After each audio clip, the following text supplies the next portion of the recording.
Gloire à Dieu. Est-ce que vous êtes content d'être dans la maison de Dieu ce matin? Gloire à Dieu. Gloire à Dieu. Alléluia. Alléluia. Amen.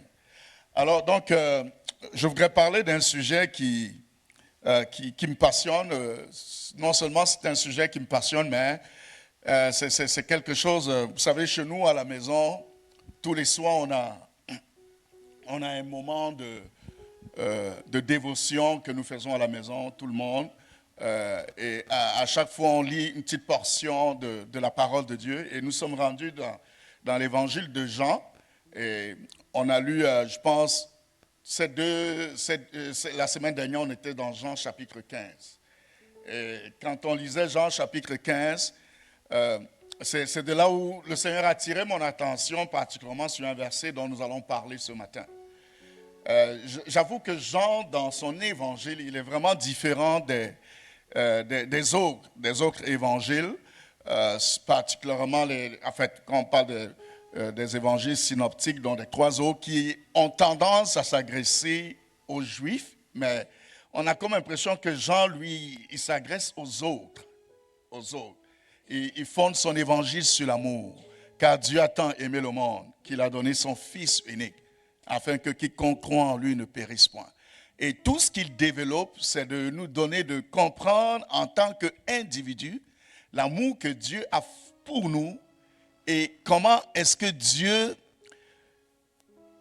Il nous montre comment l'amour de Dieu a fait en sorte qu'il nous a placés dans une... Comment je peux dire? Il nous a placés dans une position vraiment incroyablement et merveilleusement élevée. Une position dont nous n'étions pas dignes. Juste le fait qu'il nous appelle enfants de Dieu. Juste le fait qu'il nous appelle enfants de Dieu.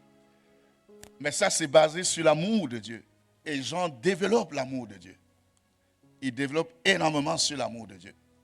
Alors ce matin, je voudrais donc qu'on essaye on va parler un peu de choisi et établi. Donc si on lit ensemble dans Jean 15, le verset 16 particulièrement, la Bible dit dans Jean 15, ce n'est pas vous qui m'avez choisi, mais moi je vous ai choisi. Et je vous ai établi afin que vous alliez et que vous portiez du fruit. Et que votre fruit demeure, afin que ce que vous demanderez au Père en mon nom, il vous le donne. Je voudrais juste préciser que c'est Jésus qui parle dans ce passage que nous venons de lire. Et il s'adresse à ses disciples. Il dit, ce n'est pas vous qui m'avez choisi, mais moi je vous ai choisi. Et je vous ai établi, afin que vous alliez et que vous portiez du fruit. Et que votre fruit demeure. Afin que ce que vous demanderez au Père en mon nom, il vous le donne. Ce n'est pas vous qui m'avez choisi, mais moi, Jésus, le Fils unique de Dieu, moi, Dieu, je vous ai choisi. Je vous ai choisi. Ça devrait juste cette portion de ce verset-là nous amène à voir la profondeur de l'amour que Dieu porte pour chacun d'entre nous. Voyez-vous ce que Jésus dit? Et Jésus te dit qu'il t'a choisi toi. Mais qui es-tu pour que le Fils de Dieu, celui qui est saint, qui n'a jamais péché, qui est lumière, puisse porter un regard spécifiquement sur toi? Qui puisse porter un regard sur toi. Parfois, on a une trop haute opinion de nous-mêmes. Mais parfois aussi, on a une opinion, on se sous-estime également. Mais c'est important, bien-aimé, en tant que chrétien, de ne pas avoir une haute opinion de soi, mais d'avoir l'opinion de Dieu, que Dieu porte sur nous. Parce que quand vous avez une haute opinion de vous-même, vous pensez être quelque chose par vous-même. Mais quand vous avez l'opinion de Dieu sur vous, et cette opinion-là, je vous rassure, bien-aimés, c'est une opinion de grandeur. Mais vous voyez grand, pas à cause de vous, mais à cause que Dieu vous rend grand. À cause qu'il vous rend grand. et qui fait de vous de grandes personnes. Des personnes incroyablement assises sur une position très élevée. Mon premier point ce matin, je voudrais nous parler choisi et établi par Dieu. Il dit, ce n'est pas vous qui m'avez choisi, mais moi je vous ai choisi. Lorsqu'on parcourt la Bible, bien aimé, on voit que Dieu a choisi des hommes. Il a choisi des hommes. Il a choisi Abraham pour qu'il soit le père des nations, le père de la foi. Il a choisi Moïse pour délivrer son peuple d'Israël de l'Égypte. Et il a choisi de s'identifier dans ce monde qui est le nôtre par le peuple d'Israël. C'est des choix que Dieu a faits. C'est un choix, ça dépend de lui, ça ne dépend pas de qui sont ces hommes-là. Il a choisi Marie d'entre les femmes afin qu'elle puisse porter dans son sein le Messie. C'est un choix que Dieu a porté sur Marie. Jésus dit, ce n'est pas vous qui m'avez choisi. Ce n'est pas que nous avons souhaité être avec lui, mais c'est que lui, il nous a vus et il a eu un regard favorable sur nous. Le verbe grec choisi est composé d'une particule qui signifie choisi du milieu de. C'est-à-dire qu'il nous a choisi du milieu de. Dans le verset 19 de Jean chapitre 15, dans le verset un peu plus en avant, il dit, si vous étiez du monde, le monde aimerait ce qui est à lui. Mais parce que vous n'êtes pas du monde et que je vous ai choisi du milieu du monde, à cause de cela, le monde vous hait. S'il y a une raison pourquoi ta famille te rejette, c'est parce que Dieu t'a choisi, bien-aimé. C'est parce que Dieu t'a choisi. Et le choix que Dieu a porté sur toi, ça dérange les gens. Dieu t'a choisi. Il t'a choisi du monde. Voyez-vous, l'histoire du fils prodigue, la Bible dit que quand je pense que c'est le fils aîné qui avait demandé son héritage à son père, et il est parti, il a dilapidé tout ce qu'il avait. Quand il est revenu, le père a demandé qu'on aille prendre le veau gras. C'est-à-dire qu'un choix, c'est quelqu'un qui a commis toutes sortes de choses. C'est-à-dire en temps normal, on devrait le tasser, ce gars, à cause de sa désobéissance. Mais le père est allé dans son troupeau, choisit le veau gras. C'est-à-dire que quand on dit qu'on choisit ici dans l'esprit de Jésus, dans le langage de Jésus, c'est qu'au milieu de quelque chose, Jésus est venu vous sortir de là. Il est venu vous choisir de là. Il est venu vous sortir du monde. Il vous a choisi, bien-aimé. Bien-aimé, tu es choisi de Dieu. Alléluia. Dieu ne choisit pas selon nos critères. Les critères de Dieu, ce qui motive Dieu dans son choix, c'est son amour et sa volonté. Et rien d'autre. Il ne choisit pas selon nos critères. Ce qui motive Dieu dans le choix qu'il fait, c'est son amour et sa volonté. Son amour et sa volonté. Donc sache que parce qu'il t'a choisi, c'est parce qu'il t'aime. S'il t'a choisi, c'est parce qu'il t'a voulu. Dieu te veut. Si tu es rejeté par quelqu'un, je veux que tu ressentes ce matin que Dieu te veut, toi. Il t'a voulu. C'est sa volonté dans le choix qu'il a fait de ta personne. Alléluia. Nous choisissons en fonction de ce que nous apprécions. Nous choisissons quelqu'un parce qu'il est beau, à cause de ses qualités, parce qu'il parle bien, parce qu'il fait de belles actions, il s'exprime merveilleusement bien. Donc, c'est ça qui nous dirige dans les choix que nous, en tant qu'humains, nous faisons.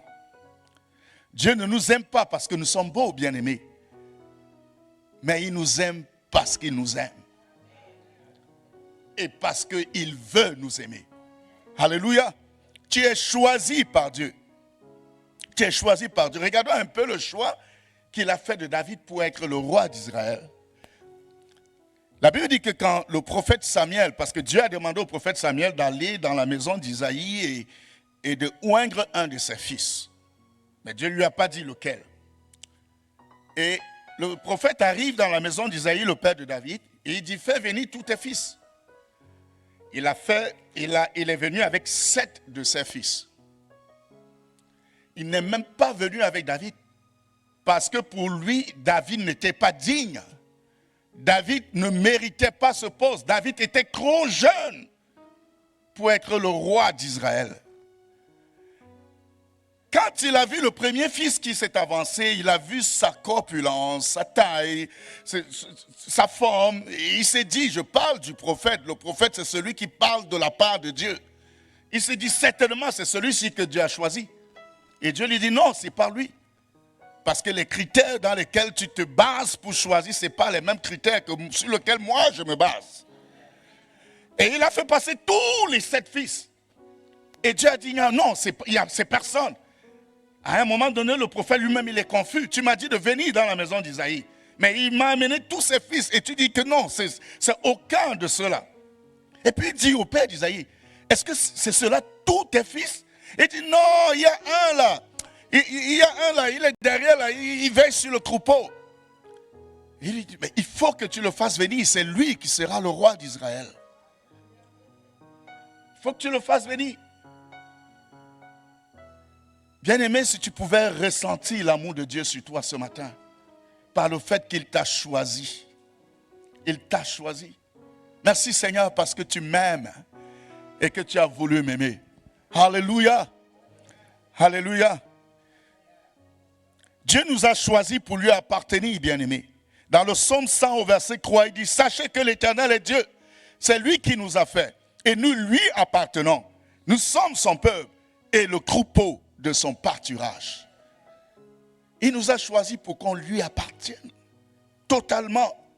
Tu appartiens à Dieu. Tu n'es la proie de personne, encore moins du diable. Mais tu appartiens à Dieu. Tu appartiens à Dieu, bien-aimé. Tu es la propriété de Dieu. Tu es la prunelle de son œil. Tu es la personne qu'il a aimée et qu'il a voulu et qu'il a choisi. Tu es précieuse aux yeux de Dieu. Tu es précieuse aux yeux de Dieu. Il nous a choisis pour porter son nom. Dans Actes 15, dans les versets 13 à 14, il est dit, mes frères, écoutez-moi. Simon a raconté comment, dès le début, Dieu a intervenu pour choisir parmi les nations un peuple qui porte son nom. Un peuple qui porte son nom. Le nom de l'Éternel. C'est quoi le nom de Dieu? Il est Jéhovah. Jéhovah Jireh. C'est ça le nom que toi tu portes. Il est l'Éternel tout-puissant. C'est ça le nom que tu portes. C'est-à-dire que tu es, si tu t'appelles Jean, ça veut dire que tu es Jean, le fils de l'Éternel, Dieu tout-puissant. Tu es enfant de Dieu. Donc tu marches avec le nom de Dieu. Tu marches avec son nom. Tu portes le nom de Dieu. Alléluia. Il nous a choisis pour être une bénédiction et une source de bénédiction. Dieu t'a choisi pour que tu sois une bénédiction pour des gens qui sont autour de toi. Non seulement une bénédiction, mais une source de bénédiction. Dans Genèse 12 à 2, il dit à Abraham, je ferai de toi une grande nation et je te bénirai. Je rendrai ton nom grand et tu seras une source de bénédiction. Il nous a choisis pour vivre une période comme celle-ci. Une période où un homme et un homme partent ensemble comme un homme part ensemble avec une femme. Dieu nous a choisis pour vivre dans une telle période. Une période où les gens, en tant que parents, ça angoisse parfois, bien-aimés. Ça angoisse parfois, ce monde-ci, c'est un monde qui fait peur. C'est un monde qui fait peur. Si ce n'est pas la drogue, si ce n'est pas toutes sortes de choses qu'on essaye de nous vendre comme étant la vérité. Mais Dieu nous a choisis pour vivre dans ce monde-là. Peut-être que tu vis une situation qui est vraiment terrible. Je ne veux pas dire que Dieu t'a donné de vivre une telle situation, mais Dieu t'a choisi pour que tu passes au travers. Pour que tu passes au travers. Donc il nous a choisis pour vivre dans un temps comme celui-ci. qu'on sorte toutes les lois. Je vais être ce que Dieu dit que je suis. Parce que Dieu m'a choisi pour vivre dans un temps comme celui-là. Qu'on sorte toutes les lois qui sont contre les lois de Dieu. Mais moi, je vivrai comme Dieu dit que je dois vivre. Alléluia. Voyez-vous bien, Moïse est né dans une période où ce n'était pas évident pour un nouveau-né mâle hébreu. Vous savez, il est né dans une période où, quand vous êtes dans le sein de votre maman en tant qu'hébreu, et que vous êtes un mâle, vous êtes destiné à la mort. C'est en cette période-là que Moïse est né. Mais Dieu l'a préservé. Dieu a préservé sa vie. Dieu l'a fait grandir dans la maison de celui qui voulait sa mort. Je ne sais pas si vous comprenez ça. Celui qui voulait sa mort, Dieu a fait grandir ce Moïse-là dans sa maison. C'est lui qui s'occupait de son éducation, qui s'occupait de sa nutrition, de tout, qui pourvoyait pour lui. Pourtant, il a sorti un édit que tout enfant mâle hébreu qui naisse, qu'on tue cet enfant. Parce que Dieu t'a choisi. Dieu t'a choisi. Quand Dieu t'a choisi, bien-aimé, il n'y a rien qui puisse t'ébranler, sinon toi-même. Sinon toi-même. Alléluia.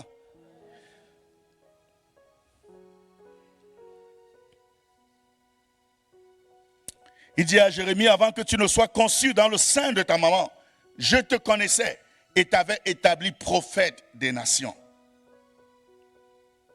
Donc, la vérité qu'il y a dans Jean 15, verset 16, c'est que non seulement Dieu nous a choisis, mais il nous a établis aussi. Il dit, c'est pas vous qui m'avez choisi, mais moi, je vous ai choisi et je vous ai établis. Dans Jean chapitre 14, je pense dans les versets 19 à 20, je ne sais pas si je l'ai, ok merci, je me demandais si je l'avais dans le PowerPoint. Je viens de vous parler un peu de le chapitre avant, ce que Jean nous dit à partir du verset 19 à 20. Alors il dit, encore un peu de temps et le monde ne me verra plus, mais vous me verrez car je vis et vous vivrez aussi. En ce jour-là, vous connaîtrez que je suis en mon Père et que vous êtes en moi et que je suis en vous. Voyez-vous, il y a une relation trinitaire dans ce que Jésus dit ici. Il dit au verset 20, en ce jour-là, vous connaîtrez que je suis en mon Père. C'est-à-dire que lui, Jésus, il est un avec le Père. Que vous êtes en moi. Parce que Jésus dit que nous, là, en tant que personne choisie, nous sommes en lui. Et il dit à la fin que vous êtes en moi et que je suis en vous. Alors, quand je dis qu'il ne nous a pas seulement choisis et qu'il nous a établis, c'est qu'il nous a établis en lui. Et parce que nous sommes en lui, nous sommes dans une position où nous sommes avec le Père. Parce que c'est par Jésus-Christ et Jésus-Christ seulement que Dieu nous accepte. Donc Jésus nous qualifie à une position dont nous n'étions pas dignes. Jésus nous qualifie à être assis à la table de son Père. Jésus nous qualifie, bien-aimés. C'est-à-dire qu'il t'a positionné, il t'a donné une position. Et c'est une position dans laquelle tu as l'autorité de Dieu. Tu as la grâce de Dieu qui va avec. Tu as la puissance de Dieu qui va avec. Tu es en Christ, bien-aimé. Tu es avec Jésus-Christ. C'est ça qu'il dit qu'il nous a établis. Il nous a établis en lui.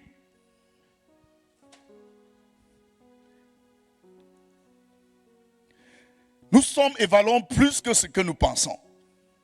Il faut juste que nous soyons conscients de notre position. Mais nous, dans la plupart des temps, nous agissons en fonction de nos sentiments, de ce que nos yeux voient, et très rapidement, nous oublions qui nous sommes en réalité. Mais laissez-moi vous nous dire, bien-aimés, nous ne sommes pas les sentiments que nous éprouvons.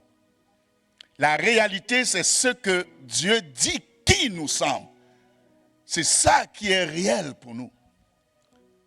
Et le diable veut nous empêcher à vivre dans la réalité de ce que Dieu dit, de qui nous sommes.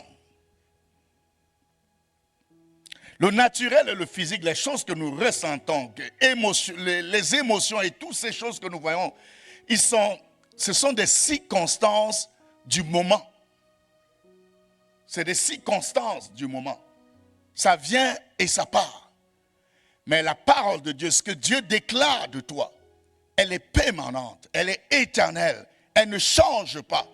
Aucune circonstance ne change ce que Dieu dit de qui tu es. Mais tu peux éprouver, aujourd'hui tu peux entrer là, et puis peut-être par méga, tu me marches sur le pied. Ça peut créer en moi un sentiment de rejet de ta personne. C'est juste un sentiment. Et l'instant après, tu viens, tu dis, je t'offre $100. Et ce sentiment-là disparaît. Je ne sais pas si vous comprenez ce que je veux dire. Ça vient, ça part. Mais quand Dieu dit que tu es élu, tu es choisi, il n'y a rien qui change ça, bien-aimé. C'est établi. C'est établi. Donc ne nous laissons pas dicter par les émotions et les sentiments, les choses que nous éprouvons ou ce que nous voyons. Mais laissons-nous dicter par ce que Dieu dit de qui nous sommes. Alléluia.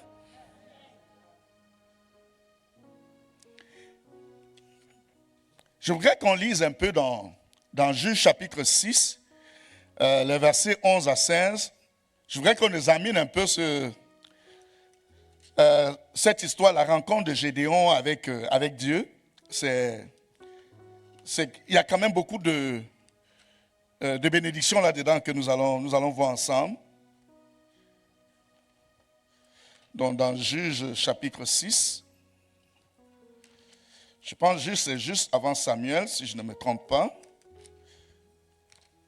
Parfait. Juge chapitre 6, à partir du verset 11. Je vais le lire et puis on va l'examiner ensemble.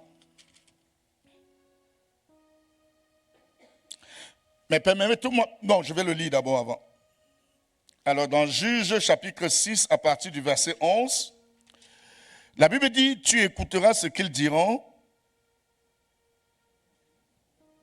Non, je ne suis pas dans Juge, je me suis trompé. Ah, j'étais dans Juge 7, excusez-moi. À partir du verset 11. Puis vint l'ange de l'Éternel, et il s'assit sous le térébinthe d'Ophra, qui appartenait à Joas, de la famille d'Abiézer. Gédéon, son fils, battait du froment au pressoir pour le mettre à l'abri de Madian. L'ange de l'Éternel lui apparut et lui dit, l'Éternel est avec toi, vaillant héros. Gédéon lui dit, ah mon Seigneur, si l'Éternel est avec nous, pourquoi toutes ces choses nous sont-elles arrivées? Et où sont tous ces prodiges que nos pères nous racontent quand ils disent, l'Éternel ne nous a-t-il pas fait monter hors d'Égypte? Maintenant l'Éternel nous abandonne et il nous livre entre les mains de Madian. Jusqu'au verset 14. L'Éternel se tourna vers lui et dit, va avec cette force que tu as et délivre Israël de la main de Madian. N'est-ce pas moi qui t'envoie? Amen. Donc permettez-moi de donner quand même le contexte de ce passage qui prenait place avant. Donc Israël était terrorisé par Madian. Okay? Amalek et toute son armée. Bon, il faut dire avant qu'Israël avait commis une infamie et puis Dieu l'avait puni en le livrant entre les mains de Madian. Et chaque fois qu'Israël s'aimait, donc ils s'aimaient, Madian, le roi d'Amalek venait avec toute son armée ramasser tout. Il venait en Israël, il ramassait tout, il ramassait les brebis et tout, il s'en allait. Donc c'était un terrorisme plus. C'est-à-dire que ça traumatisait Israël. Alors à cause de ça, Israël allait se réfugier dans des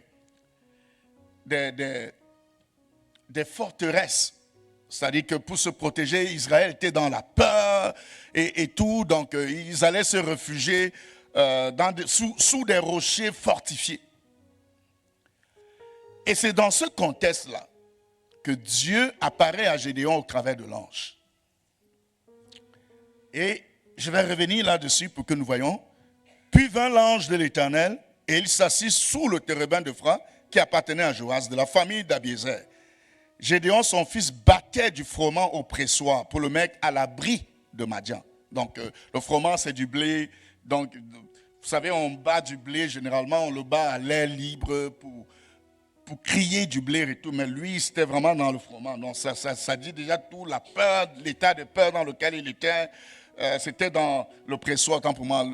Il vivait vraiment dans... Ça dit qu'on attendait quand il y a... Pour sortir de la grotte, il fallait toujours regarder est-ce qu'ils ne sont pas là et tout. Donc il vivait dans une peur constante en tant que peuple. C'était vraiment dans une peur constante dans laquelle il vivait. Mais pourtant, c'était un peuple que Dieu avait choisi. Il avait choisi Israël. Dieu a choisi le peuple d'Israël pour s'identifier comme peuple au monde. Donc c'est lui qui a choisi. Il a dit qu'il devait révéler son nom par Israël. Donc Israël, c'était le peuple de Dieu. Okay? Mais dans le contexte ici, c'était un peuple qui vivait dans la peur, qui se cachait, qui vivait dans la peur de Madian. Alors Gédéon lui dit, mon Seigneur, si l'Éternel est avec... Non, j'étais au verset 11. L'ange de l'Éternel lui apparut et lui dit, l'Éternel est avec toi, vaillant héros. Vous voyez, c'est un peu là-dessus que je voudrais m'arrêter. Ce que Dieu dit de Gédéon est au-delà de ce que Gédéon pense de lui-même. Gédéon pense que sa famille, même en Israël, est la dernière des familles. Mais Dieu arrive et il appelle Gédéon vaillant héros. Il dit à Gédéon vaillant héros. C'est ce que Dieu dit à Gédéon. Au-delà des circonstances dans lesquelles Gédéon vit, du traumatisme qu'il subit jour après jour de Madian. Mais Dieu l'appelle vaillant héros. Bien-aimé, je veux te dire ce matin, au-delà des troubles financiers que tu vis maintenant, tu es béni financièrement. Parce que Dieu a dit qu'il pourvoit à tous tes besoins. C'est ce qu'il a dit dans sa parole. Ce que Dieu dit est important, bien-aimé. Et il dit à Gédéon, il appelle Gédéon vaillant héros. Mais dans le verset après, Gédéon vient détruire tout ce que Dieu dit de lui. Il dit, mais si j'étais si vaillant, pourquoi?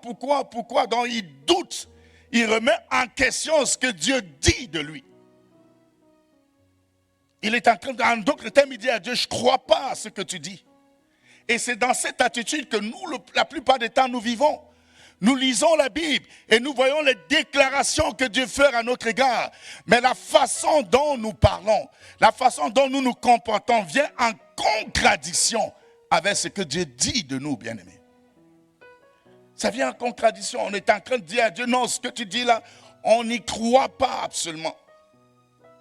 On ne croit pas. Mais quand vous lisez toute l'histoire jusqu'au chapitre 7, quand Gédéon finit par prendre conscience de qui il est, vous voyez comment est-ce que Dieu l'utilise, non seulement pour lui, mais pour tout le peuple d'Israël. Donc, bien-aimé, reste sur ta position. Continue à croire en Dieu. Ce sera bénéfique pour toi. Ce sera bénéfique pour tes enfants. Ce sera bénéfique pour les enfants de tes enfants. Ce sera bénéfique pour les enfants des enfants de tes enfants. Parce que tu te tiens dans ce que déclare de toi. Tu restes dans cette vérité-là. Et tu avances avec ça. Alléluia. Il y a une façon à laquelle Dieu te voit, bien-aimé. Est-ce que tu te regardes au travers des circonstances que tu vis ou de qui tu es en Christ? Alléluia.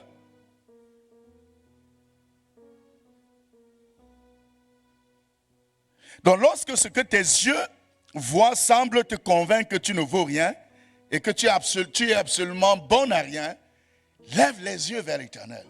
Ne reste pas focalisé sur les circonstances. Lève les yeux vers l'Éternel. Lève les yeux vers l'Éternel, parce que l'Éternel est avec toi, là à côté de toi. Et ce qu'il a pour toi est plus grand que la circonstance qui est en train, que tu vis dans le temps présent là. C'est plus grand. Et c'est ce que Élisée avait dit à son serviteur. Alors que, vous savez, dans l'histoire d'Élisée avec le roi de Syrie, la Bible dit que le roi de Syrie venait faire la guerre à Israël. Et chaque fois qu'il se rencontrait dans son conseil de ses chefs d'armée, Israël était informé parce que Dieu révélait aux prophètes, Dieu révélait à Élisée ce que le roi de Syrie complotait contre Israël. Et Élisée venait le dire au roi d'Israël. Et le roi d'Israël positionnait ces gens en fonction des informations qu'il recevait d'Élisée. Alors, à chaque fois que le roi de Syrie venait attaquer Israël, il était toujours dérouté. Et il se retournait chez lui étant fâché. À un moment donné, il dit à ces gens qu'il y a un traître parmi nous. Et les gens lui disent, non, mon roi, il n'y a pas de traître. C'est qu'en Israël, là, il y a un prophète. Même si c'est dans ta chambre que tu restes comploter des choses, il saura ce que tu es en train de vouloir faire. Et il a décidé, le roi de Syrie décide, il demande qu'on aille arrêter Élisée, le prophète. Et quand ils sont venus pour l'arrêter, c'était des chars, des hommes armés et tout. Ils étaient placés, ils couvraient, c'est-à-dire qu'ils étaient placés autour de la ville, sur la montagne. Et le serviteur d'Élisée se lève le matin, il voit la montagne entourée des soldats syriens. Et il a eu peur. Et il dit à Élisée, que ferons-nous? Il était dans la peur. La Bible dit que Élisée lui a dit que ceux qui sont avec nous sont plus nombreux que ceux que tu vois là. Mais lui, il ne voyait pas ces gens qui étaient avec eux. Mais il était focalisé sur toute l'armée, sur la multitude des soldats syriens. C'est ça que ses yeux voyaient. Est-ce que tu peux, à un moment donné, bien-aimé, quand tu es accablé, juste lever les yeux vers l'Éternel? D'où te vient ton secours? Ne sois pas focalisé seulement sur les choses que tu vois. Focalise-toi sur ce que Dieu dit de toi. Alléluia. Élisée lui répondit, ne crains pas, car ceux qui sont avec nous sont plus nombreux que ceux qui sont avec eux. Puis Élisée pria et dit, Éternel, je te prie, ouvre ses yeux et qu'il voie. Et l'Éternel ouvrit les yeux du serviteur. Et il vit, et voici, la montagne était pleine de chevaux et de chars de feu autour d'Élisée. Je vous dis, mes bien-aimés, tant que vous resterez dans la position où Dieu vous a établi, que des gens conçoivent ce qu'il veut contre vous, Dieu se tiendra debout pour vous. Amen. Il se tiendra debout pour vous. Parce qu'il vous a placé à une position où il a l'œil et le regard sur vous. Restez sur la position, là où Dieu vous a positionné. Dis à ton voisin, reste sur la position de Dieu, ne lâche pas, reste sur la position. Alléluia. Alléluia. Seigneur, merci de nous avoir choisis et de nous avoir positionnés, Seigneur. Tu nous as établis à une position élevée. Alléluia. Mais il nous a choisis et établis pour une raison, bien-aimés. Et cette raison, c'est que nous portions du fruit. Donc, je vous amène à mon deuxième point de ce matin qui est porter du fruit. Alléluia. Dans notre passage, il dit, ce n'est pas vous qui m'avez choisi, mais moi je vous ai choisi et je vous ai établi afin que vous alliez et que vous portiez du fruit et que votre fruit demeure, afin ce que vous demanderez au Père en mon nom, il vous le donne. Donc, il y a une raison pourquoi Dieu t'a choisi. Et il y a une raison pourquoi il t'a établi. C'est que tu dois porter du fruit. Tu dois porter du fruit. Et le fruit dont nous devons porter, bien-aimés, ce n'est pas un fruit, je veux dire, c'est un fruit qui consiste à faire tout simplement ce que Dieu te demande de faire, d'être ce que Dieu veut que tu sois. Parce que si tu es ce que Dieu te demande d'être, il va de soi que la raison pourquoi Dieu t'a établi, t'a demandé cette chose, cela va s'accomplir, certainement. Dieu veut, bien-aimé, que nous portions du fruit. Il veut que nous évoluions à tous égards. Il veut que nous puissions croître à tous égards. Il veut que notre croissance puisse produire du fruit. Et un fruit qui est bénissant pour nous-mêmes, qui est bénissant pour des gens autour de nous, qui bénit le royaume des cieux, qui donne gloire à son nom, qui élève le nom de l'Éternel. Alléluia. Et pour porter du fruit, il nous donne le secret, bien-aimé. Il le partage dans les versets un peu plus loin, dans les versets 4 à 5. Il dit, dans notre texte de Jean, je vais juste revenir là-dessus.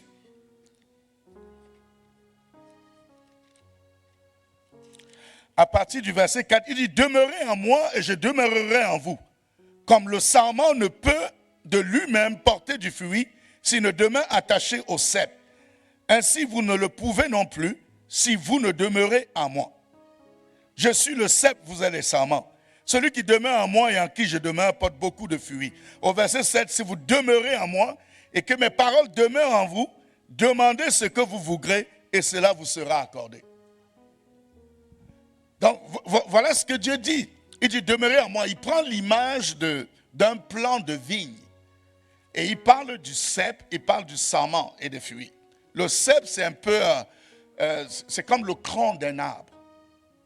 Okay? Le cep, c'est comme le tronc d'un arbre. Et ici, ça fait référence à Jésus.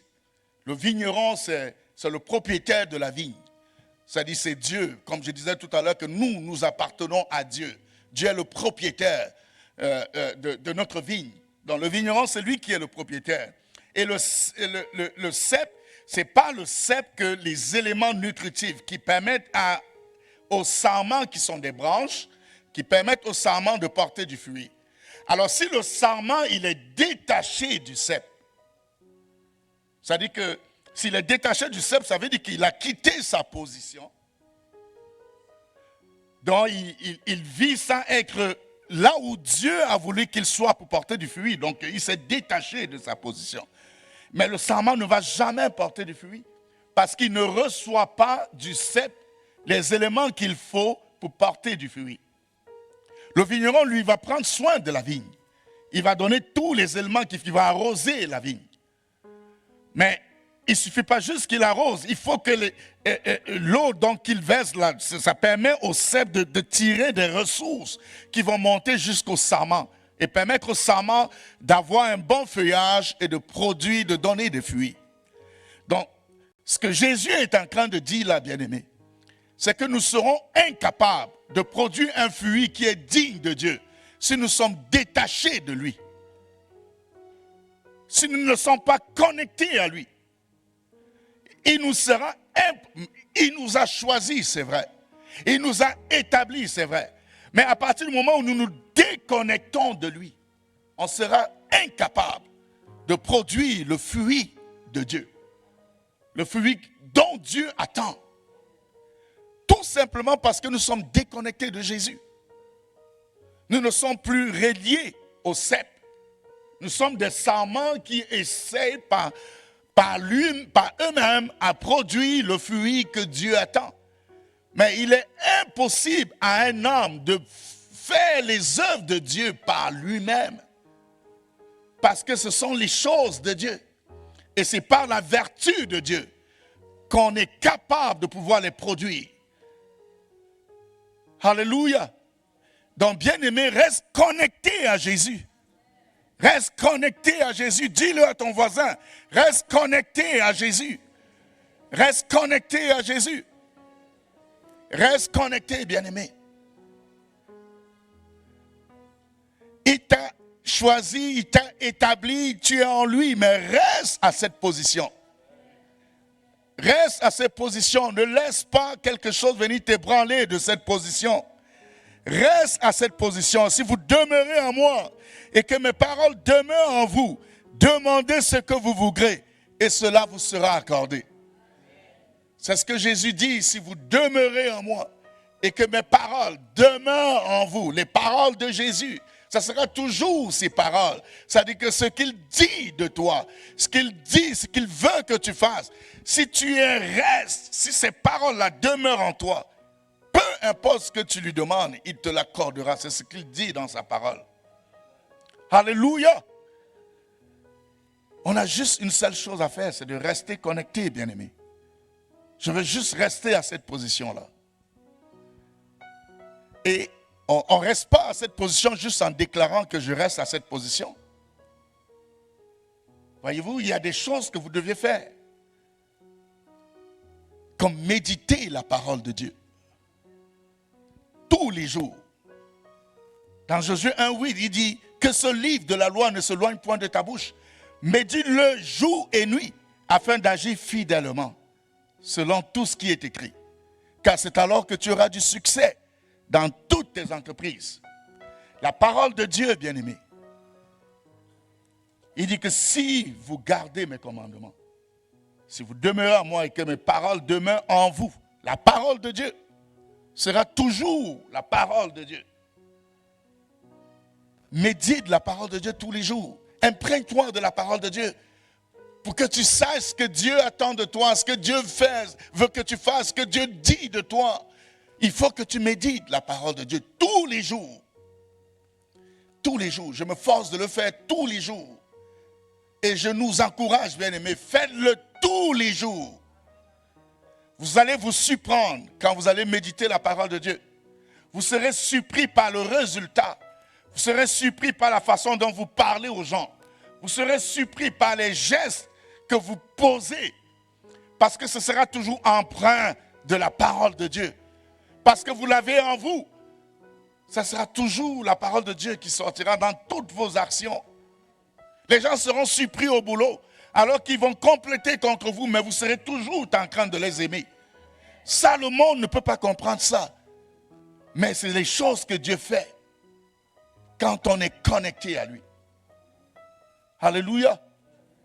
Alléluia. La parole de Dieu, bien-aimé. Il n'y a rien d'autre. La parole de Dieu. C'est dans cette parole-là que nous avons toutes les promesses de Dieu. C'est dans cette parole. Médite la parole de Dieu. Médite la parole de Dieu. Je vais te le dire tous les jours. Médite la parole de Dieu. Je sais, parfois nous écoutons des hommes de Dieu sur YouTube et on écoute toutes sortes de choses. Oui, c'est bien. Mais ce n'est pas mieux que méditer la parole de Dieu. Médite la parole de Dieu. Imprègne-toi. Tu viens à l'église, on prêche le dimanche. Oui, c'est bien. Mais ce n'est pas mieux que méditer la parole de Dieu. Ce n'est pas mieux que ça. Parce que quand tu médites, c'est une démarche personnelle que tu fais. Tu rencontres ton Dieu personnellement. Personne ne vient te dire qui il est. Tu le découvres toi-même. Et tu es avec lui. Il te parle à toi et tu peux lui répondre. Il te parle à toi avec sa parole. Il dit des choses, il te dit des choses. Parfois, nous prêchons le dimanche, mais on s'agresse à une foule et chacun essaie d'attraper ce qu'il... Je ne suis pas certain que de tout ce que j'ai dit depuis ce message-ci, que vous allez retenir tout. Mais si vous êtes chez vous, dans votre salon, vous ouvrez votre Bible, vous lisez un passage, Dieu vous parle personnellement. Il vous parle à vous. Vous savez, même si je reçois un message de Dieu et que je viens vous le partager, c'est moi, pasteur Charlie. Je suis un homme, je suis influencé par beaucoup de choses. Je peux vous transmettre un message même dilué, même si c'est Dieu qui me l'a dit par sa voix audible. Mais ce ne sera jamais mieux que si Dieu vous parlait à vous directement. Ce ne sera jamais mieux. Alors investis-toi, bien-aimé. Prends juste une décision de méditer la parole de Dieu tous les jours. Prends cette décision-là. La méditation, c'est que tu prends un texte biblique, tu lis ce texte-là. Si tu as plusieurs versions de la Bible chez toi, tu peux lire le texte sur plusieurs versions, le même texte. S'il y a des mots difficiles que tu ne comprends pas, tu peux les noter pour aller les rechercher après. Et puis tu lis, tu réfléchis, tu te poses des questions sur le texte que tu lis. Qu'est-ce que moi j'apprends dans ce texte-ci? Qu'est-ce que j'apprends de Dieu? Qu'est-ce que ça me dit? Le texte parle de qui?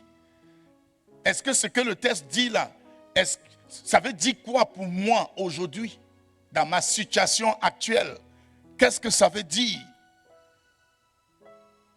C'est ça la méditation. Donc tu médites un texte, mais tu ramènes l'idée du texte à ta personne, à toi. Parce que savez-vous, voyez-vous, bien aimé, on peut lire le même verset, mais on comprend des choses différentes. Parce que Dieu s'adresse à des personnes individuellement. Alléluia. Médite la parole de Dieu. Dis à ton voisin, médite la parole de Dieu. Vous savez, dans le temps, quand nous, on venait de croire, on avait une attitude, je ne sais pas si ça se fait aujourd'hui, quand on disait à quelqu'un Maranatha, il nous citait un verset de la Bible. Donc, il y a des bonnes pratiques comme ça qu'on a délaissées avec le temps et tout. Parce que c'est la méditation de la parole de Dieu, bien-aimé. Tu ne peux pas être chrétien, tu ne médites pas la parole de Dieu. Non, ça n'a pas de sens si tu ne médites pas la parole de Dieu. C'est comme si tu es un humain qui fait la grève de faim. C'est la même chose. Parce que la parole de Dieu, c'est la nourriture de l'esprit. Donc si tu ne médites pas, tu es comme quelqu'un qui fait une grève de faim. Tu ne vas pas tenir longtemps. Parce que Dieu a fait le corps humain de telle sorte qu'il a besoin d'être nourri. Il faut manger. Vous savez, parfois quand on est malade, la chose qui nous rend maigre, ce n'est pas la maladie. C'est parce qu'on perd l'appétit et qu'on ne se nourrit pas. C'est la même chose spirituellement. Tu peux être un nain spirituel. C'est parce que tu ne te nourris pas spirituellement. Et quand tu ne te nourris pas spirituellement, tu crois à toutes sortes de choses. Tu crois que tu peux parler à ta grand-mère qui est morte il y a des années et puis elle se lève et elle vient t'aider à faire des choses. Tu crois à des choses comme ça?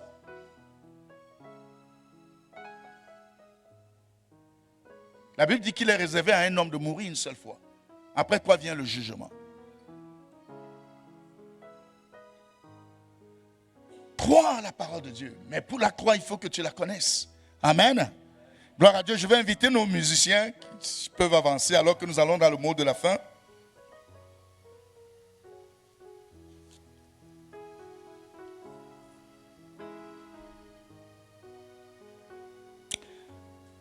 Alléluia. Donc, je voudrais terminer avec 1 Jean chapitre 3, verset 1. L'apôtre Jean dit, voyez quel amour le Père nous a témoigné pour que nous soyons appelés enfants de Dieu. Et nous le sommes, si le monde ne nous connaît pas, c'est qu'il ne l'a pas connu lui. Donc, je voudrais terminer, bien-aimé, en faisant des déclarations ce matin. Je voudrais terminer ce matin en te rappelant qui tu es, me basant de ce que Jésus dit dans sa parole, ce que la parole de Dieu dit. Alors je voudrais te dire ce matin que tu es enfant de Dieu. Amen.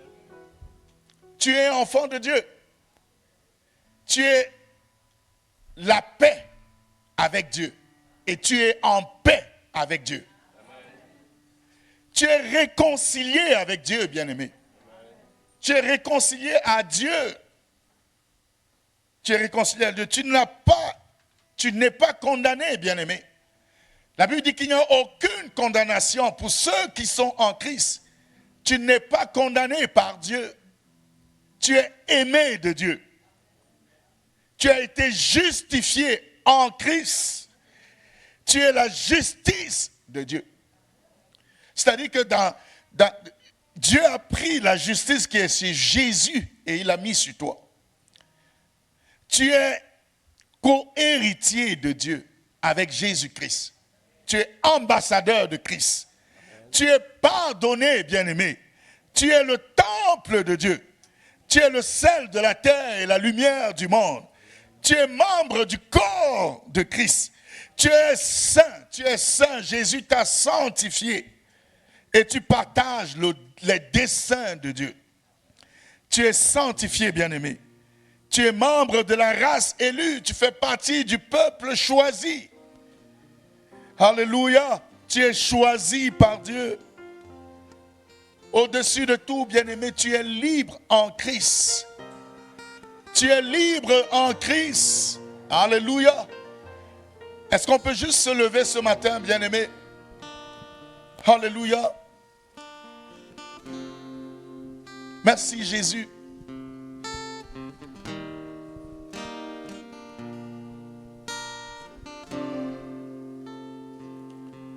tu es enfant de Dieu. Tu es choisi par Dieu. Tu es établi. Oh, alléluia, gloire à toi Jésus. Est-ce que tu peux juste être reconnaissant ce matin?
Alléluia.